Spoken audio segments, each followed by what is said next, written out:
Emmerdale's Nate Robinson continues to fight back against his deceitful uncle Caleb Milligan in Wednesday's episode, March 6, as he carries out his revenge plan. Nate is on a mission for payback after his wife Tracy betrayed him by starting a secret affair with Caleb late last year. Determined to hit Caleb where it hurts, Nate teams up with his dad Kane and cousin Aaron to target the ruthless businessman's chauffeur firm. Why is Nate so focused on getting revenge? Nate has been feeling lost. He's stuck because he'd like to go back to work, but he can't return to the chauffeur company because he doesn't trust Caleb. He now wants to take his cut and leave the business to Caleb, but Caleb is saying that isn't possible because he hasn't got the money to buy Nate out. That infuriates Nate. On top of that, we've just had the scene where Kim asked Nate why he's let Caleb get away with the affair. That conversation is also in the back of Nate's mind, especially as Kim asked where Nate's pride is. Nate is a very proud man, so that annoyed him and he wanted to take action. What can you tell us about Nate's plan? He thinks outside the box. Aaron has helped Nate to realize that it's best to hit Caleb where it hurts, in his wallet. Nate comes up with a plan to take Caleb's cars from him. Kane and Aaron eventually agree to help, so they all go and take Caleb's cars from the chauffeur business. Afterwards, Nate wants to take it even further, because he still doesn't feel like he's got justice. He decides that it's a good idea to trash Caleb's beloved Bentley. Obviously you're talking close to £200,000 with the value of that, so it's a lot of money. Kane and Aaron agree to join him and they go ahead with crushing Caleb's car, which Nate feels is justified. He probably feels like Caleb is still getting away lightly. Do you think the audience will enjoy seeing Caleb get his comeuppance? Caleb is a villain, but a lovable one at the same time. With this storyline, Caleb having an affair with his nephew's wife was a step too far. I think the audience feel that Caleb and Tracy have both gone too far with that. Tracy was in a loving marriage with a husband who would have done anything for her and their daughter Frankie. I think the audience feels that Nate has been treated awfully, so they will probably feel like Caleb is getting his just desserts. Nate and Caleb did have a really nice relationship before this. Caleb took Nate under his wing and gave him a share of the business. Even when Nate was struggling financially, Caleb reached out and helped him. It was a nice uncle-nephew relationship, and I really enjoy working with Will, Ash, who plays Caleb. I was enjoying the development of the relationship, but this has thrown a massive spanner in the works. Nate is massively focused on loyalty, the family unit and the Dingle Code, so he will never feel like he's got his justice. I think it's going to be an ongoing thing. I just don't know if Nate's the type of person who can ever get over something like that. He adored Tracy, and I don't think there'll ever be a reconciliation because it's not something you can really ever get over. Then again, you could call Nate a hypocrite because obviously he did the same thing with his dad's wife a few years ago. Would you like to see more of this Nate, Kane, and Aaron dynamic? Definitely. I've said this to Jeff Hordley, who plays Kane, and Danny Miller, who plays Aaron. I think those characters really work well together. They're characters that you wouldn't really want to mess with. It'd be interesting to see their journeys together, as they're a strong unit.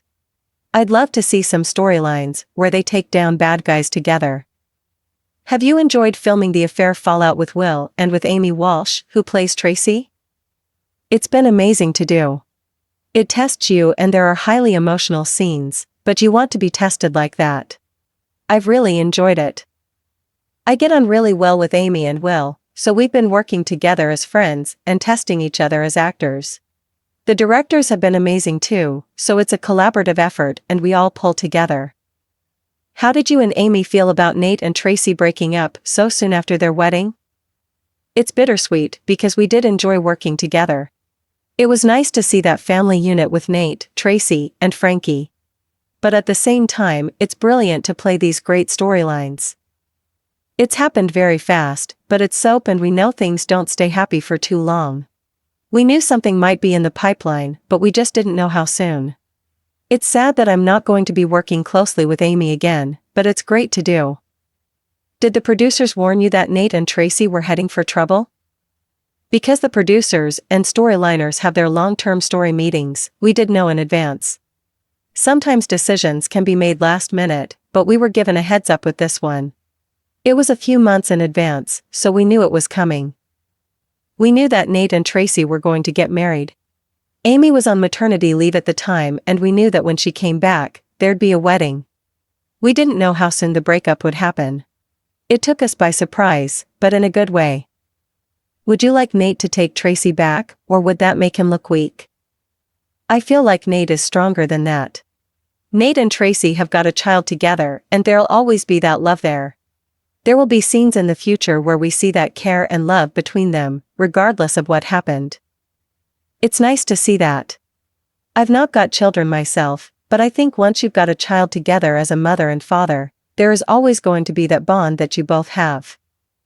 In a romantic sense, I can't see Nate forgiving Tracy and taking her back. Who knows, it could completely change, but I think it'd be going against Nate's character. That's what I love about soap. You can see storyline arcs go on for years with transitions over a long period of time. There are audience members who will warm to your character and relate to your character, and certain audience members who will loathe your character. That's just part of it. I've loved the journey my character has been on. I love the fact that when I first joined the show, I was the villain because Nate was coming between Moira and Kane, who are such a popular couple. I know that ruffled a lot of feathers for the audience members, and even now, there are people who love and loathe my character.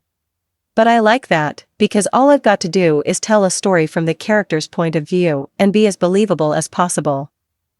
I do feel there's a lot of warmth there for Nate now. He has that vulnerability, but there's still also the side where he can be a stern villain. As an actor, you want to be playing that contrast, and that's what helps the audience to warm to you.